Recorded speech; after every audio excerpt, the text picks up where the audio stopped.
Hello and welcome back to Movies in Bed. I'm Josh Nixon. I have a funny story to tell you. So, I was at Dairy Queen celebrating the mediocre success of my very first review with an Oreo banana split blizzard, and then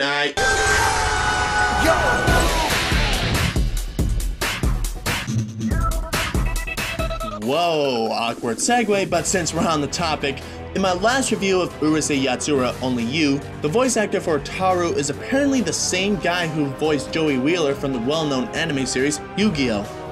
And by apparently, I mean that my research brought up mixed results because one side said it was true while another said it wasn't, but I'm going along with it because it's funnier that way, and Ataru and Joey do have one thing in common. They have women that they didn't want to confess their love to. Anyhow, Yu-Gi-Oh! Is a series that mostly everyone should know about, just like Pokemon.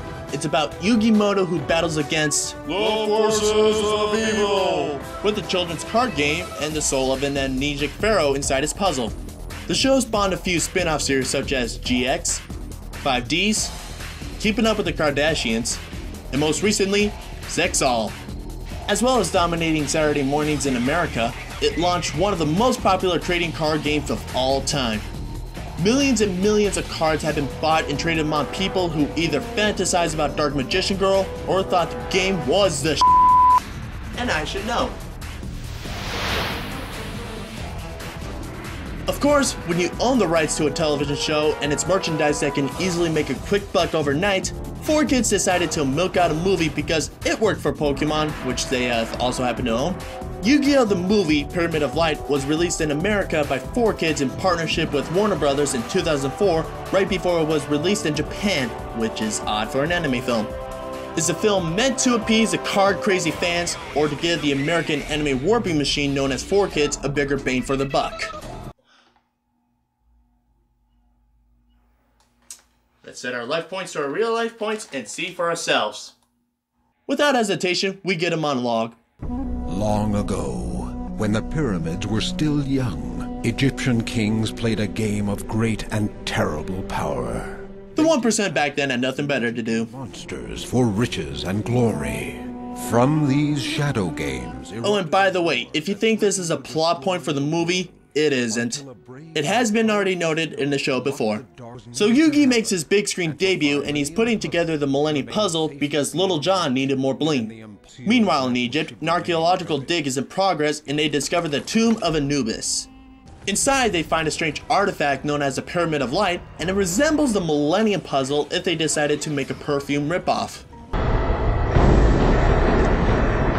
Yugi back home is close to solving the puzzle, but a Final Fantasy alien spirit wants in on it. He completely solves the puzzle, and unbeknownst to him, at the same time the archaeologists in Egypt get trapped inside the tomb, which was kind of a stupid move on their part. They should know that tombs like that should have a trap of some kind to protect it from grave robbers. They just mosey in together and... Just turn the crank and snap the plank and shoot the marble right down the chute. Help us! The film is trying to create dramatic tension with a plastic pyramid prop! And for a kids movie from 4Kids, it gets pretty graphic. The tomb caves in, killing everyone in it, but the plot is not satisfied and demands sacrifice! Well, Yugi should feel pretty excited to know that he ended up killing God knows how many undeveloped characters. But he now has troubles at home. Monsters begin to appear from his puzzle for some strange reason.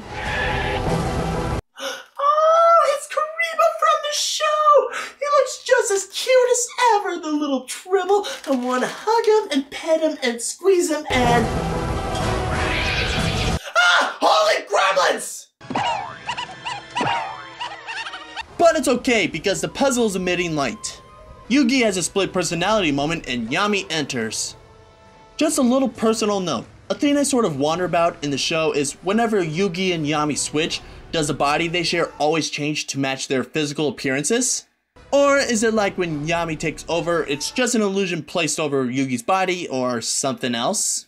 If there's no set rule for it, then could Yugi be using Yami's body to experience what it's like to go through puberty? Back to the flick. Yami uses his magical powers because he was a pharaoh, and pharaohs back then were regular Criss Angels. He banishes the monsters back to the Shadow Realm and switches back to Yugi. It was never to happen, but after... Why does my pee-pee feel bigger? In an attempt to get new viewers informed about the show, some specials broadcasted around the world about Yugi's title as a king of games. Also, this scene includes characters from the show that we will never see in the movie. No purposes for them, so why even bother showing them? The special gets some duelists wanting a piece of Yugi and his infamous Egyptian god cards. How much you want to bet that will work out for them? But who cares about them? We see Yugi is now in yet another duel with his rival, Seto Kaiba. I summon teenage billionaire to the field! The duel somehow yields moves that are beyond improbability that Einstein could claim BS on them. There is no way that this cannot be real. Well, it wasn't. Kaiba is once again trying to find a cheat code to beat Yugi and regain his title back. Why recruit scientists to do the work for you when you're the head of a leading international gaming electronics company? Because you have money. Seeing no other option, Kaiba boards his oh god. Frank and Orville Wright are rolling in their graves now. I might not have a complete understanding about the science behind aviation, but that has to be the worst designed aircraft ever. I mean, there's no way that pilot's nightmare is going to get off the ground and fly smoothly. No one understands what I would do to change my life for just one day.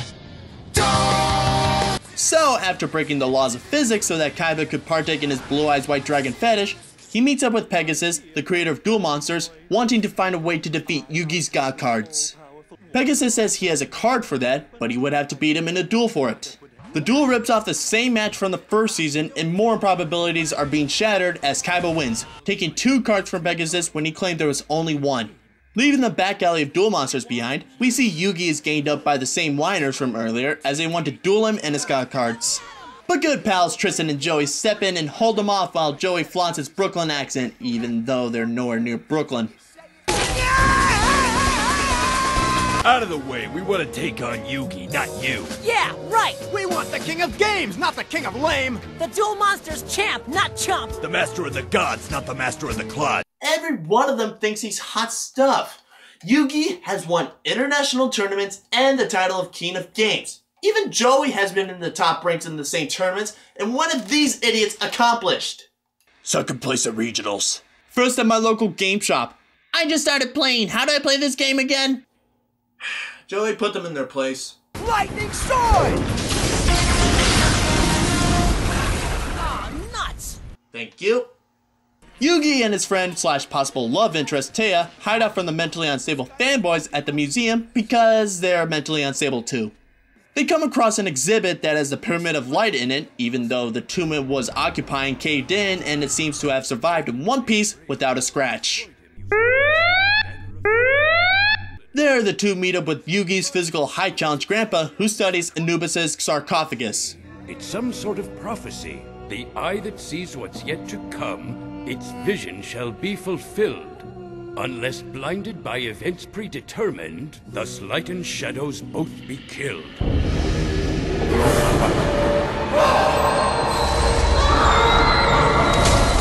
Way to go, Gramps, you opened the doorway to hell. Yugi experiences a vision and returns to reality pretty quickly. Whatever he was smoking, I'm going to need something stronger than that for this. And without an explanation for how or why, except for the sole purpose of moving the plot forward, the Mummy and Pyramid of Light is gone. Yugi, following the vision he just had, goes looking for Kaiba, who is also looking for him so he can have the perfect rematch he always wanted. Kaiba's brother Mokuba locates Yugi and takes him to go see his big brother, with Joey and Tristan not far behind him. But it's too much of a coincidence that Kaiba would send for us right after the vision we had at the museum. There must be something more going on here, and I'm pretty sure it has something to do with that Anubis guy. Wow, you're a regular Sherlock Holmes. So Yugi lets Yami take over. May I please use your body? No, you may not. He confronts Kaiba, and if you are a fan of the show, you should understand the formula by now. Something evil will destroy us all. I'm an ignorant Republican, so I'll ignore you. Seriously, after 3 seasons, you're still doing that? The writer maybe is a very certain character, so it's a curse. In a very desperate attempt, Kaiba finally lost his graceful dice and has every single exit locked in his oddly highly secure dueling arena. Okay, the security is making NORAD look like it has Swiss cheese holes. Okay, seriously, you've got to be f***ing kidding me. What's the deal? We're trapped, man! Now what do you say we get down to business already? And now that I think about it, if they're trapped and Yugi has no choice but to duel, then does that mean that I am...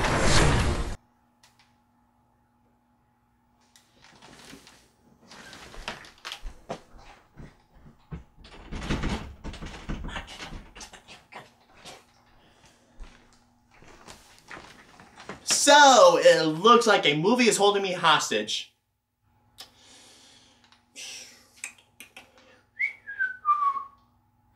So, it looks like the only way out is to finish the review. Without further ado, the two start to duel. Also, I'll put a card face down so later I'll use it to my advantage. If you think I'm going to go into full colorful detail about this duel, I got a better idea. Io cerco la pelle del punto sacro una carta che la testa è molto milionario no sta bien notato convoca un mostro. Ora io chico guapo che mi hace questionare la mia sexualità se cuta un perfecto. Sin embargo, la suerte in exceso. Io ora pel pene pequeño tiende una trampa. Ah, solo espera. El pelo del punto convoca a una torreta de Dios y gol! In the move to show Yugi who's king of the card hood, Kaiba forces him to summon all 3 of his god cards and place one of the cards he won from Pegasus that's also the Pyramid of Light. It creates a barrier around the two and it destroys the god cards. Unfortunately, the pyramid has what I would like to obligatorily call an evil eye Gina. This design is getting old, people. Because it's evil, it sucks in the souls of Yugi, Joey, and Tristan, but not Mokuba for some reason. Must be a spirit-repelling control room he's in. The 3 find themselves in the maze from the end of Labyrinth for some reason. How you turned my world, you precious thing. You starving near exhaust. Yugi tries to find Yami in one of the many rooms in the place so they can reconnect, but he accidentally stumbles onto the set of the ill-fated The Mummy animated series. Let's be thankful they didn't make an animated movie spin-off and that it only lasted 26 episodes.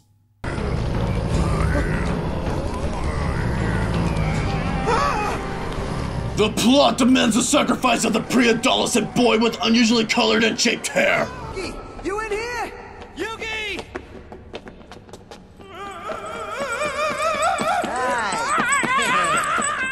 Talk later! Run now! What's with him?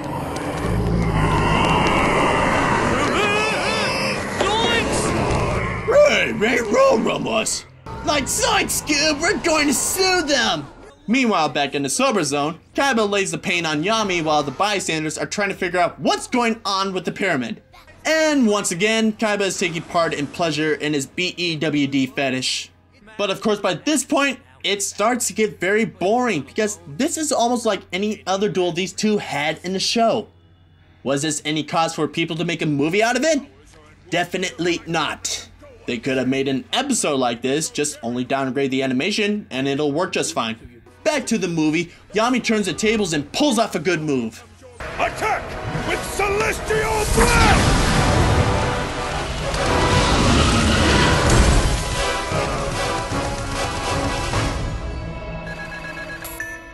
Yay, this movie could be over soon! Aww. So, Kaiba plays a second card he stole, barely won from Pegasus, and it's just another rendition of the Blue Eyes White Dragon. This one monster is like the Michael Jackson in this world. The longer he is around, the more forms he takes on. Kaiba blows Yami away, making him nearly lose the game, and somehow causing him to pass out even though it was just a hologram. Well, the hologram-based game is also making the arena crumble, and the bystanders were saved by Fabio. Well, Fabio, if you mix in the personalities of C-3PO and a watered-down Groucho Marx. Pegasus figured out that the Pyramid of Light is a plot device used by the ancient Egyptian Anubis to take over the world. Of course! I need to get my own clip for that. And Anubis is back to try it again because it worked out so well the first time, right? Now a question we all have on our mind is, where is Anubis then? Well, Yugi, Joey, and Tristan found a sarcophagus on the set of The Mummy Fail, as it turns out that Anubis had set up the duel himself because the more life points Yugi and Kaiba lose, the stronger he becomes. Taya somehow voluntarily gets her soul sucked out and is dragged into the pyramid. What, it takes only kids in high school? That's the only explanation for how this pyramid is choosing souls to trap. She appears to her friends and they give the same overused about how friendship is stronger than evil. The writer obviously thought that we have never heard that one before, even though it was constantly beat onto our head several times in the series. Anubis turns Taya from a spirit into a real cell. Wait, isn't everyone in here a spirit? I mean, their bodies are outside the pyramid while their souls are trapped, and Taya was a spirit inside the spirit world? How does that work or be even remotely possible? Because Taya defies even more logic and pulls off a perfect split kick, everyone else figure out how to defeat the mummies. Just beat them up. I'm not going to comment on this. Out in the real world, Kaiba's starting to sound like the devil is possessing him. Get up so I can knock you back down. Also, it's starting to get to him that maybe this duel wasn't such a good idea, and I wonder why. Maybe it's because of the fact that his arena is being torn apart and that he's making chit-chat with a demonic voice inside his head. And destroy the rest of his life points. No, I should stick to my original strategy and defeat Yugi with his very own Egyptian god cards. Kaiba, take a hint. You don't suppose that your conscience decided to think for itself and tell you what to do you? Are you my conscience? Yes, I am your conscience. We haven't talked in a while. Because Kaiba was going to sacrifice the Pyramid of Light to finish off Yami, Anubis resurrects himself, appearing in a pool of BP oil, and takes on Yami instead. Yugi then solves how to stop the Pyramid of Light. Predetermined events is just another way of saying fate! The prophecy means the eye can be blinded by fate! In other words, it took him an entire hour in the movie to figure out a riddle that was really too stupid for the Egyptians to even put on a casket when they could have just said, "If one of our mummies tries to rise from the dead to conquer the world, just use a cliche-named weapon and stab his pyramid with it. Everything will be alright afterwards." So instead of giving us a straightforward warning with instructions on how to defeat a force of evil, they had to go there and give us an over-the-top prophecy instead. What, are they going to give us a prophecy that the winter will become spring too? To start to say that Anubis really didn't plan his strategies out well, he happened to have had the Dagger of Fate in a sarcophagus right next to the same eye that's the source of his power. No! It turned to Salt Yugi! Oh wait, that actually worked? Alright then.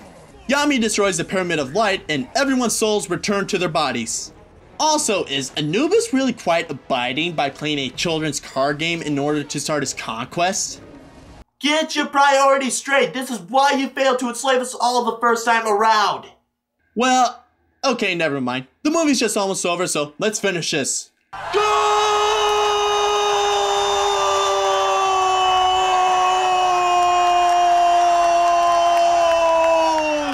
Alright, now may we go home? Shadows take life. Ah, Born. Now let's see how well you play this game when the monsters are real! just die already! Anubis takes the game a little too far and makes it all real. He turns into a monster himself and damages Kaiba Stadium some more. The surrounding area can definitely wait for its fair share of destruction. And to make my last point of why this guy is not one of the smartest villains around, because he made the game real, Yugi uses the blue-eyed shiny dragon and it defeats him under a minute. Worst comeback ever for a bad guy. That wasn't even a comeback.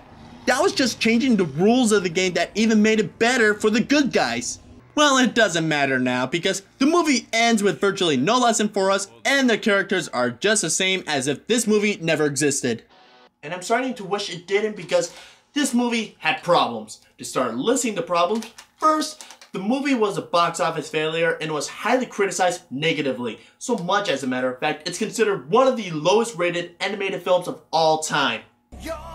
Second, the movie doesn't feel like a movie. It feels more like a lost episode from the show that was given a feature-length film budget and a little booster shot in the animation department. Though, to be honest, I actually like it how they added the titles on the cards to make them look like the real trading cards, unlike in the show. It doesn't matter if you see this movie or not because it follows the same formula as the show and it's pretty forgettable. And third, the villain is a result of very poor writing. He's only there as a force of evil that could screw over humanity, but when you look at it, he had a terrible build-up to the moment he revealed himself, and his last attempt to bring chaos into our world was an utter epic fail. If he wanted to at least score some points, I say have him around in his real form for a while longer and he causes destruction outside of the dome, then let Yugi kick his ass. It could definitely work a lot better than this, that's for sure. Now I play my face down card that I had for a while now. The lesson that the movie should have had for the rich that is named Seto Kaiba. Kaiba, you really need to learn to let things go. Every time you try to take down Yugi, you always lose. And you're going to keep losing if you keep the cycle repeating. Also, it doesn't help with the fact that the name of the franchise is Yu-Gi-Oh!